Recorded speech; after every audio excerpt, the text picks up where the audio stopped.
नमस्कार, मेरा नाम विकास काशिप और इस बार के वीकली पंचांग में आपका हार्दिक स्वागत है। नमस्ते। मेरा नाम शालिनी मिश्रा है और इस बार का वीकली पंचांग 28 जुलाई से 3 अगस्त तक का है। 28 जुलाई सोमवार को चतुर्थी तिथि है। 29 जुलाई मंगलवार को पंचमी तिथि है। 30 जुलाई बुधवार को षष्ठी तिथि है। 31 जुलाई गुरुवार को सप्तमी तिथि है। 1 अगस्त शुक्रवार को अष्टमी तिथि है।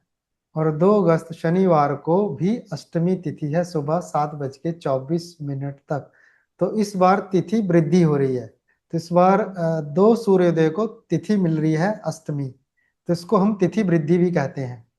3 अगस्त रविवार को नवमी तिथि है। और आगे हम बात करेंगे राहु काल की। जैसा कि नाम से ही पता चलता है कि ये राहु देव का काल है, तो राहु के काल में जिस तरह से राहु जो है वो भ्रम पैदा कर सकते हैं और डिसीजन लेने की क्षमता को थोड़ा कंफ्यूजिंग बना सकते हैं एक तरह से। तो इसीलिए राहु काल में कोई भी कार्य करना करने से बचना चाहिए। अगर आप किसी भी तरह के कोई बहुत इंपॉर्टेंट कार्य करना चाह रहे हैं या कोई भी चीज की शुरुआत करने जा रहे हैं तो राहु काल को अवॉइड करना चाहिए, क्योंकि उस समय भ्रम के कारण या किसी भी परिस्थिति के कारण या देरी के कारण वो कार्य आपका संभव नहीं हो पाएगा या उसमें आपको सक्सेस नहीं मिलेगी, इसकी संभावना ज्यादा रहती है। जी। तो इस हफ्ते का पूरा ही राहु काल हमने इस वीडियो के डिस्क्रिप्शन में डाल दिया है, तो वहां से आप चेक कर सकते हैं जिस भी दिन का आपको राहु काल देखना होगा। आगे हम बात करेंगे योग की। तो सबसे पहले बात करते हैं सर्वार्थ सिद्धि योग।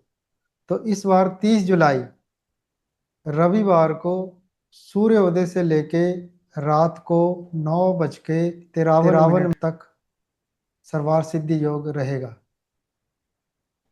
जी, सर्व कार्य सिद्धि योग है ये, और एक शुभ योग है जिसमें आप सभी तरह के शुभ कार्यों को कर सकते हैं। जॉब से यानी कि करियर से रिलेटेड कुछ भी आप नया शुरू करना चाहते हैं, ज्वाइन करना चाहते हैं, या रिलेशनशिप से रिलेटेड या मैरिज से रिलेटेड, गृह प्रवेश के कार्य, नाम संस्करण, आप जो भी कर सकते हैं, मतलब करना चाहते हैं, वो सर्वार्थ सिद्धि योग उसके लिए सबसे शुभ योग माना जाता है। रवि योग। तो इस बार रवि योग 3 बार पड़ रहा है। तो पहला रवि योग 29 जुलाई शनिवार को शाम को 7:28 से लेके 30 जुलाई रविवार को शाम को 9:53 तक रहेगा।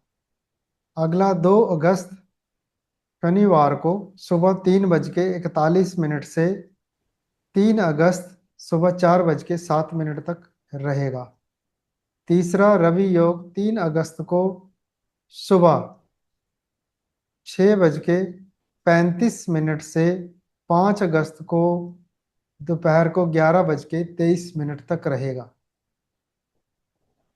जी, रवि योग जो है वो भी एक शुभ योग है, और इसमें सभी तरह के कार्य जो आप सर्व कार्य सिद्धि योग में करते हैं वो सब आप इसमें कर सकते हैं। लेकिन कुछ चीजों को इसमें आपको सावधानी रखनी है, या कुछ कार्य की अनुमति इसमें नहीं है। जैसे कि बहुत ज्यादा रिस्क लेके कोई भी इन्वेस्टमेंट आपको नहीं करना है, कोई भी रिस्की कार्य आपको नहीं करना है। साथ ही में ये अच्छा योग माना जाता है औषधियों के लिए। अगर आप किसी भी तरह की औषधि से संबंधित कोई कार्य करना चाहते हैं, शुरू करना चाहते हैं, तो वो कार्य आप कर सकते हैं। और साथ में अगर आप किसी पेशेंट का ट्रीटमेंट करना चाहते हैं, क्योंकि ये जो सावन का महीना है इसमें बारिश होती है और सूर्य की जो किरणें हैं धरती पर इतनी प्रभावशाली नहीं होती हैं, बैक्टीरिया, जर्म्स, बहुत सारे कीटाणु पनपते हैं, और लोगों की एक तरह से इम्यूनिटी, रोग प्रतिरोधक क्षमता भी कम होती है। तो ऐसे में अगर आजकल बच्चों को फूड पॉइजनिंग के केसेस भी बहुत हो रहे हैं, तो उसको ध्यान में रखते हुए अगर किसी भी तरह का आपको ट्रीटमेंट शुरू करना है, अगर आप इस योग में शुरू करते हैं तो उसके जो फल हैं वो आपको बहुत अच्छे मिलेंगे। जी।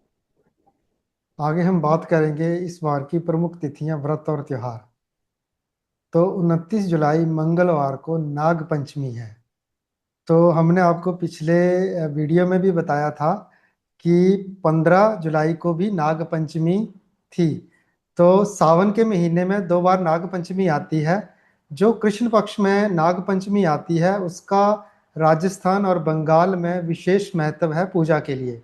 बाकी हमारे इस नॉर्थ साइड में और सेंटर इंडिया में जो है वो शुक्ल पक्ष की नाग पंचमी को विशेष महत्व दिया गया है। जी, नाग पंचमी पंचमी वाले दिन अ, पड़ती है, और इसकी जो देवी हैं, जो डायटी है, वो नाग सरस्वती हैं। तो इस दिन उनकी पूजा होती है। और जिन भी लोगों को नाग से संबंधित, यानी कि मैं कहूँ तो सर्प दोष लगा होता है या नाग दोष लगा होता है, अगर वो इस दिन को व्रत या उपवास रखते हैं या पूजा पाठ करते हैं, तो उनको उस दोष से छुटकारा मिलता है। जी। 30 जुलाई बुधवार को श्री कल की जयंती है।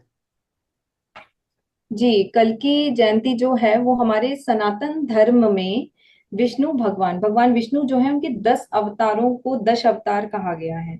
इनमें से जो 9 अवतार हैं अब तक पृथ्वी पर प्रकट हो चुके हैं, और जो 10वां अवतार है वो भगवान कल्कि के रूप में कलयुग के अंत से होगा, अंत में होगा। तो कल की जो है, कल की जयंती जो है, वो एक तरह से उसी के रूप में मनाई जाती है। भगवान कल्कि का जन्म जो है उनकी भविष्यवाणी के अनुसार होगा। और ऐसा ये दिन मतलब एक तरह से आशा, धर्म की पुनर्स्थापना और अधर्म के विनाश का प्रतीक है, इसीलिए उस रूप में इसको मनाया जाता है। जी। 31 जुलाई गुरुवार को गोस्वामी तुलसीदास जी की जयंती है। तुलसीदास जी हिंदू धर्म और हिंदी साहित्य के इतिहास में गोस्वामी तुलसीदास जी एक ऐसा नाम है जिनकी रचनाओं ने जनमानस में भगवान राम की जो भक्ति है उसको घर घर तक पहुंचाया है। उनका जो पूरा जीवन, उनके काव्य, भक्ति भावना आज भी लोगों को प्रेरणा देती है। और तुलसीदास जयंती उनके जन्म दिवस के उपलक्ष्य में मनाई जाती है। और ये दिन जो है वो रामचरित मानस जैसे महान ग्रंथ की रचयिता को श्रद्धा पूर्वक समर्पित होता है। जी। 1 अगस्त शुक्रवार को श्री दुर्गाष्टमी है और इस दिन मेला होगा चिंतपूर्णी माता, हिमाचल प्रदेश में। तो इसी के साथ हफ्ते का वीकली पंचांग का समाचार यहीं पे समाप्त होता है। अगली बार मिलते हैं नई जानकारी के साथ। तब तक धन्यवाद। धन्यवाद।